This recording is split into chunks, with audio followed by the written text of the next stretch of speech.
Yesterday, Ryan Day named incoming graduate transfer Will Howard as the team's starting quarterback entering the 2024 season. When Ohio State opens up at home against Akron, of all teams, on August 31st, you will see Will Howard the second that Ohio State has its first offensive possession. He will be the first quarterback walking out on the field, though because it's Akron, I doubt he'll be the only Ohio State quarterback walking out on the field. They'll probably be playing Julian Sayin, Devin Brown, maybe you'll even see Keen Holes and Aaron Noland in that game too. Should be a Buckeye blowout. But Will Howard was brought to Ohio State and offered by Ohio State for reasons other than making sure they can put a 50, 60, or 70 burger up against Akron. As I've discussed before, as the national media has discussed, the pressure is on for Ohio State football to beat Michigan, to win the Big Ten, and to play for a national championship. Some would say they have to win it all or the season's a failure, but I think the team has clearly communicated that beating Michigan is priority number one. Same with recapturing the Big Ten. Day said, in relationship to naming Howard as the starting quarterback, quote, "We're really excited about Will being the starter. He has really taken command of the offense. You feel him in the huddle.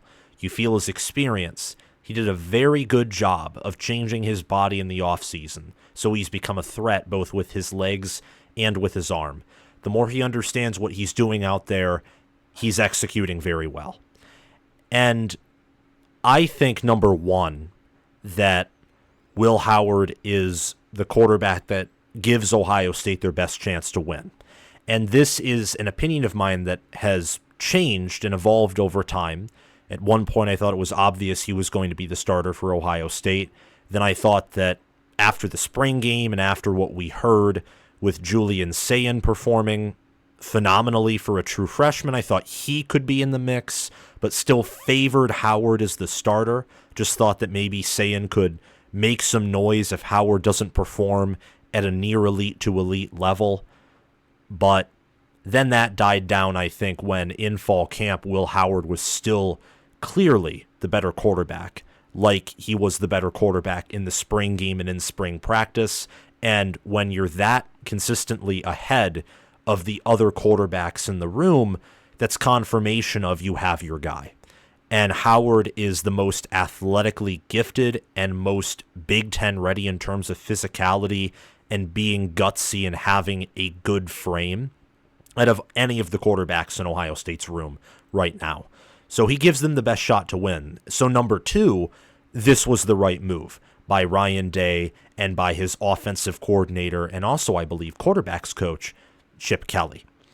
So I think that right move, and he's the guy to maximize Ohio State's chances of achieving their goals. But that's him maximizing their chances. Who is Will Howard as a quarterback? Many of you know who he is, but many of you also don't. So I want to bring up what he did last season and compare and contrast Kansas State's offense a little bit with Ohio State's. Will Howard last year was only sacked 16 times, and he had Cooper Beebe, who's an offensive lineman in the NFL, and several experienced seniors and graduates last season protecting him. He had one of the nation's better offensive lines. DJ Giddens had a successful season at running back, and Will Howard averaged 4.3 yards per carry on the ground, had 9 rushing touchdowns, and 351 rushing yards, and he had Colin Klein as his offensive coordinator. Case in point, they had a good offensive line and a good offensive coordinator, and those are things that Ohio State specifically has focused on this preseason. I think they got the offensive coordinator and the scheming part correct. I don't necessarily know about the offensive line. I think it will be better than last year's unit, but in terms of national championship aspirations, that's not saying much because Ohio State, for being a, I would say, elite team last year, had a below average offensive line for a team that I would place in the elite category. And that's because their defense and their wide receiver core really nullified a lot of their concerns up front, especially in run offense. And Travion Henderson did too, with his ability to make space and make some plays happen when there wasn't. In terms of passing the football, this is where Ohio State was also looking for an upgrade. More so on the ground game. They wanted someone who was more athletic than Kyle McCord and who had a stronger arm. And Will Howard is stronger than Kyle McCord, I believe. He has a bigger frame, better overall in terms of arm strength, and therefore in terms of potential at passing the ball, and he's a better scrambler. And he's gutsier, just comes across that way in his demeanor and is in terms of play. He passed for 2,643 yards last year, only threw for 7.4 yards per pass attempt, and had a 24-10 touchdown to interception ratio. Honestly, 7.4 yards per pass attempt and 24-10 TDINT isn't very good. It's just not. He made up for that in terms of really scrambling the football and not fumbling that much, if at all, when he scrambled or when he took a hit. His experience and his ability to make you pay on the ground and to be powerful on the ground, not just elusive and speedy, is what makes up for what has been a very up and down career for him passing the football. Now, Ohio State will have better weapons at receiver. They'll have more athletic running backs. They'll have a better defense to give him more possessions. What they won't have is a Ben Sinnott type tight end. Ben Sinnott was Kansas State's leader in receiving yards, period, last year at tight end. He's off to the NFL. Howard in his career has had a touchdown to interception ratio of 48 and 23. So right about 2-to-1 TDINT ratio in his career. It's gotten better as time goes on. His best season being when he threw for 15 touchdowns and only 2 picks in 2022. Last year, his performance was not as good as in 2022, but the 2022 Kansas State team was better overall. They had Deuce Vaughn at running back. They won the Big 12, played a tougher strength of schedule than last year's Kansas State team, but had an additional win. They were very impressive. It was Chris Kleiman's best squad in his career with the Wildcats. His weakness and the thing that Ohio State has to work on with Howard, and I think an even bigger reason why the offensive line is so important this year, is his turnovers in passing the ball.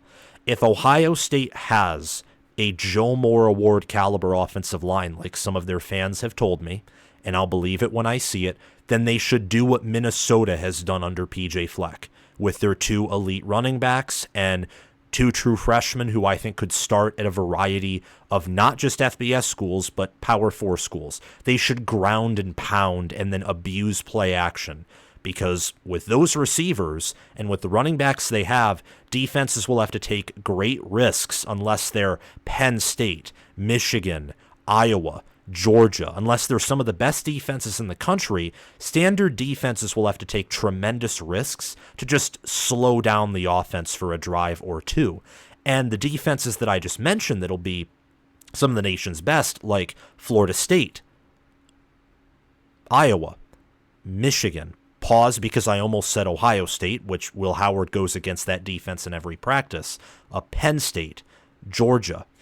They will even have to take risks to just slow them down for a drive and take tremendous risks and really play their A++ game if they want to slow Ohio State's offense down for the entire game. Again, if they have a Joe Moore Award caliber offensive line. The other area that's kind of the contrast to that is if Will Howard is very accurate with the football. I heard that at practice the other day, starting out, he went 12 for 12 against what will be the number 1 passing defense in the country. Now, practices are different than actual games. They just are. We all know this. But if Will Howard is much more accurate at Ohio State than he was at Kansas State, if he has a Joe Burrow breakout season, a Stetson Bennett breakout season, then Ohio State won't need a Joe Moore Award caliber offensive line to be one of the best and potentially the best offenses in the country. Because now you don't need the nation's number 1 offensive line to get quarterback mobility or get positive yardage in quarterback scrambling like you would have had to with Kyle McCord, who couldn't run the football. You have someone who's elusive in the pocket, who's experienced, who has a big arm. His biggest question is consistency in the passing game and throwing interceptions. so creating more possessions for opponent offenses. I right now have him as a top 25 quarterback. Many will say that's too low, but I think given the body of work that he has showed us, that he showcased, his resume at Kansas State, and the fact that I believe that Kansas State has had very underrated offensive line play, and Ohio State really last year had overrated offensive line play and was very inconsistent, even with some very talented and skilled players that they had. I think that top 25 right now is fair. And Ohio State, if they do have a Joe Moore Award caliber offensive line, they can win it all with just a top 25 quarterback. It would be very hard. It is something that has not been done in quite some time, but that doesn't mean it isn't possible, because Ohio State has a defense, perhaps, that has not been seen in a very long time either, or that's been showcased in 2023 with Michigan, 2021 with Georgia, and 2011 with Alabama. Ohio State already has a once-in-a-lifetime, once-in-a-generation factor, and that's their entire defense, not just one unit of their defense. So they can do things a little differently on offense with that. And they also have Quinshon Judkins and Travion Henderson, one of the best running back duos in the nation, I would say, in quite some time, just by their body of work and resume. I think that there's a chance that Kyle McCord could end up being the more accurate quarterback when the season's all said and done, but I do think that overall Will Howard is at least similar to Kyle McCord, with a skill set that better benefits the Buckeyes. So he's a better fit for Ohio State than Kyle McCord was. And that's even if you look on the season, back on the season at the end of 2024, and look at the stats and say, did they really upgrade from McCord at Ohio State? The answer will probably be yes, because even if McCord's the better passing quarterback, it won't be by that much. And Will Howard just has just the same chance, if not a better chance, to be better at passing the ball than McCord. And he has a stronger rushing attack, a far stronger rushing attack than Kyle McCord could ever produce. So that's my analysis of Will Howard and him being picked as Ohio State's starting quarterback. Thank you all so much for watching this video. Remember to like, subscribe, hit the notification bell, and comment your thoughts on this video down in the comment section below. Remember to check out my merchandise store via the link in the description and down below in a reply to the pinned comment. My merchandise store features apparel that I wear, like the white College Football with Sam hoodie that you saw in this episode. If you want that, or College Football with Sam t-shirts, in which we have all 18 of the current Big Ten school themes with my logo on them for sale in t-shirt form, check out my merchandise store if you do want one of those. And also, check out my Patreon page to support the channel via the link in the description or down below in a reply to the pinned comment. Thank you to Heisman members Crash2488 and Braska Rascal for sponsoring this video and channel. Thanks to Chris Lane, Conor OH, and Ismar for being All-American members. And thanks to John Lynn, Roaming Gnome, Matthew Sale, Austin Christmas, and Janisha Cockrell for being All-Conference members. If you want access to live reactions to games while they're going on and commentary, play-by-play and color commentary, sign up as an All-American or Heisman member. And if you want direct message access and free College Football with Sam merchandise that's signed after 6 months of membership, sign up as a Heisman membership. Have a great day, guys, and I will see you all very soon. Bye-bye.